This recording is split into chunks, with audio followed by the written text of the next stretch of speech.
بسم الله الرحمن الرحيم نحمده ونصلي على رسوله الكريم اما بعد الحمدللہ ہم لوگ سورہ نور کا ترجمہ اور اس کی تفسیر پڑھ رہے ہیں اور 21 آیتوں کا ترجمہ اور تفسیر ہم لوگ پڑھ چکے ہیں۔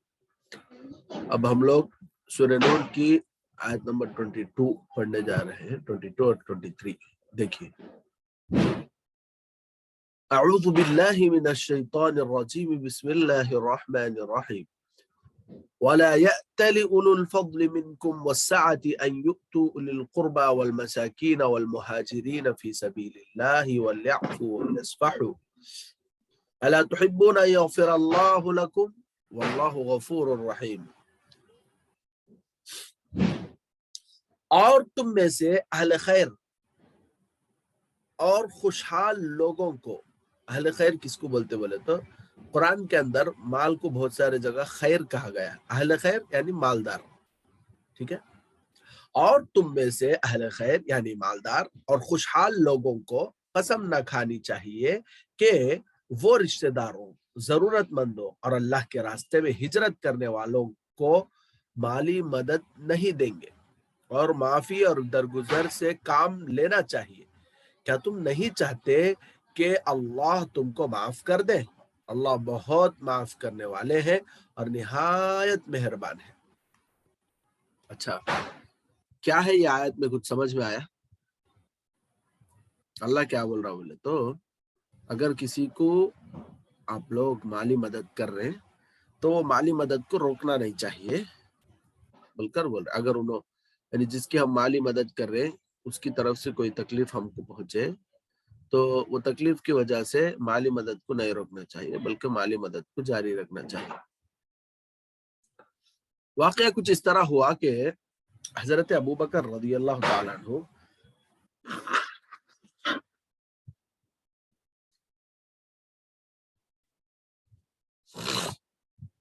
امی جان عائشہ رضی اللہ تعالیٰ عنہ کے والد ہیں، ان کے ابو ہیں۔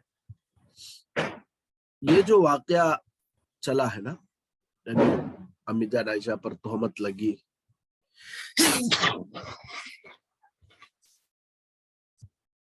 منافقوں کے ذریعے،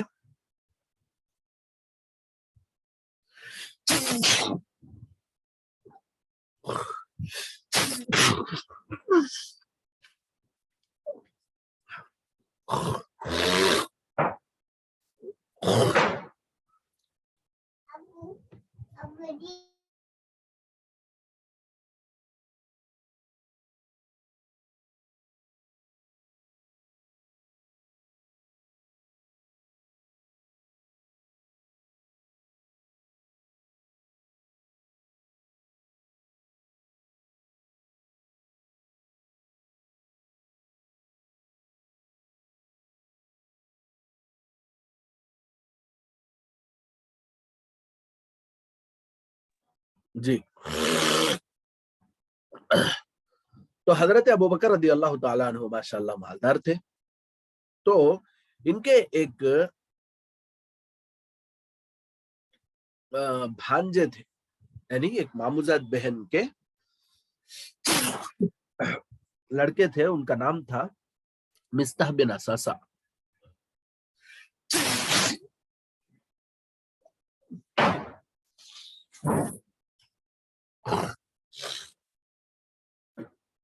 انہوں بھی ایک صحابی ہیں، لیکن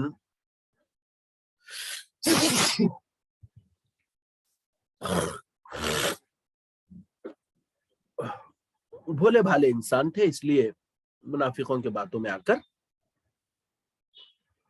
الزام تراشی کرنے میں انہوں بھی شامل ہو گئے تھے۔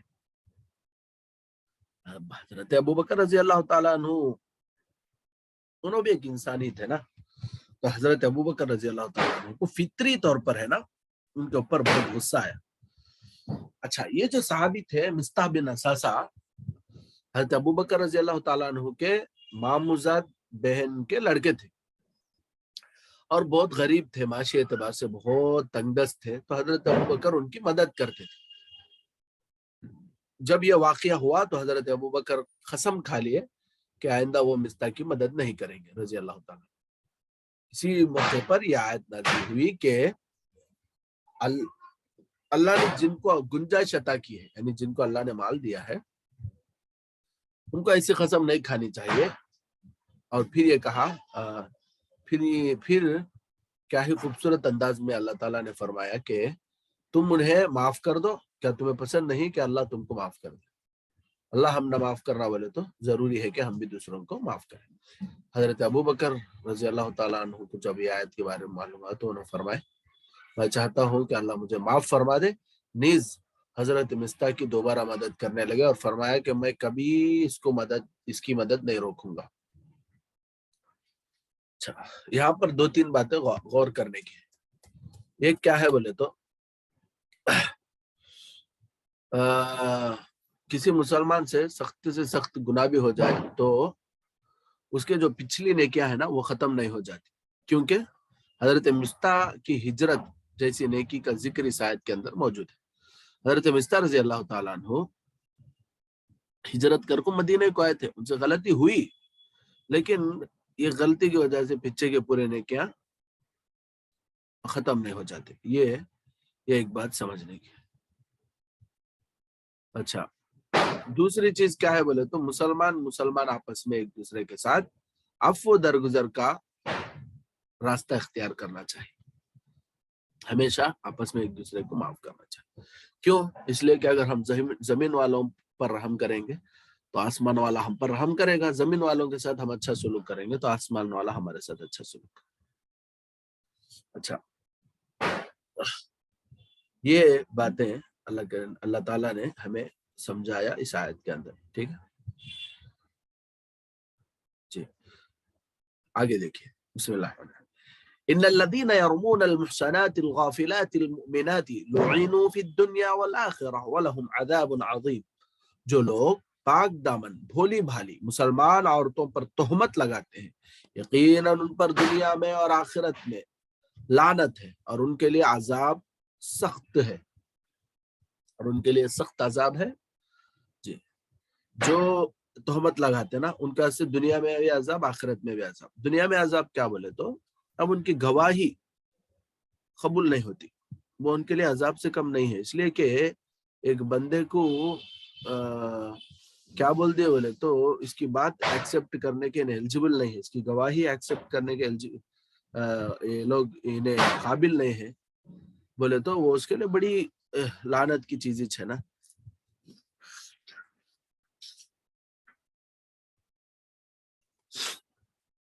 سوسائٹی میں اس کی کیا شبی باقی رہ جائے گی. یہ اور آخرت میں تو عذاب ہوگا ہی.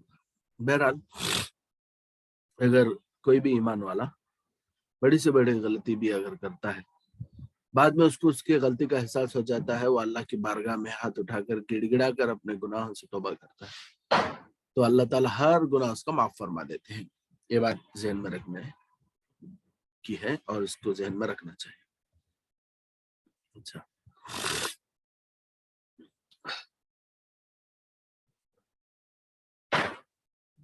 یہ آیتیں بھی پڑھ لیں گے، دیکھ لیجیے. بسم اللہ الرحمن الرحیم. یوم تشہد علیہم السنتہم وایدیہم وارجلہم بما کانوا یعملون. جس دن ان کے خلاف ان کی زبانیں، ان کے ہاتھ، ان کے پاؤں ان کے کرتوتوں کی گواہی دیں گے. یعنی دنیا کی عدالت میں تو باہر سے گواہوں کی ضرورت پڑتی ہے، لیکن جب آخرت میں اللہ تعالیٰ کی عدالت قائم ہوگی تو خود انسان کے ہاتھ پاؤں گواہی دینے لگیں گے. جس خدا نے گوشت و پوست کی زبان کو بولنے کی صلاحیت عطا کی ہے، اگر وہ کسی گوشت سے بنے ہوئے دوسرے اعضاء کو، دوسرے پارٹ کو یوں ہی بولنے کی طاقت دے دے تو اس میں تعجب کی کیا بات ہے نا. گوشت سے بنی ہوئی ایک زبان میں اللہ بولنے کی طاقت دیا تو وہی اللہ ہاتھ کو پاؤں کو طاقت نہ دے سکتا؟ ایسا کچھ بھی نہیں ہے، بلکہ دے سکتا ہے. یومئذ یوفیہم اللہ دینہم الحق ویعلمون ان اللہ هو الحق المبین. اس دن اللہ ان کو پوری سزا دیں گے جس کے وہ حقدار ہیں، اور وہ جان لیں گے کہ اللہ ہی ٹھیک فیصلہ کرنے والے اور سچائی کو کھولنے والے.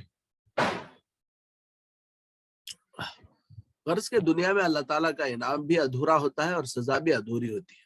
آخرت میں جو لوگ جنت میں جائیں گے